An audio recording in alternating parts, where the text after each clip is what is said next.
जय श्रीराम।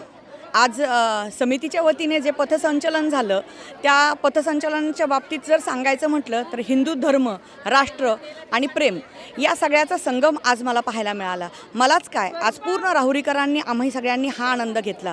पूर्वी असं वाटायचं की फक्त जे काही बजरंग दलांचे म्हणा किंवा संघाचे कार्यकर्ते असतात तेच करतात, पण आज दुर्गा आणि नारी ह्या दोघांनी आपली शक्ती दाखवली। आज राष्ट्रसेविका समितीने हिंदू धर्मासाठी जे काही काम केलेलं आहे, सर्व राहुरीकरांना आम्हाला सगळ्यांना इतका आनंद आणि आदर आहे। या आदराप्रित्यर्थच आम्ही पूर्ण राहुरीकरांनी या समितीचं जिथं पंथसंचलन चाललं होतं तिथं आम्ही फुलांची उधळण केली, फटाक्यांची उधळण केली आणि इतक्या सुंदर पद्धतीने सगळ्या काही गोष्टी झाल्या।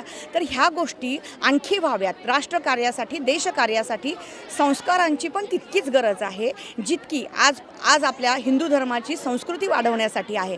त्यामुळं मला असं वाटतं प्रत्येक स्त्रीने काली, दुर्गा याचं रूप घेऊन संस्कारा प्रत्येक घरामध्ये संस्कार आणि राष्ट्रप्रेम जाणं खूप गरजेचं आहे आणि हेच कार्य आज इथं पाहायला मिळालं। त्याबद्दल मी खूप खूप आभारी आहे की असंच देव, देश आणि धर्म यासाठी आम्ही लढण्याचं कार्य तुमच्यासारखंच करू हीच आमची प्रार्थना आहे।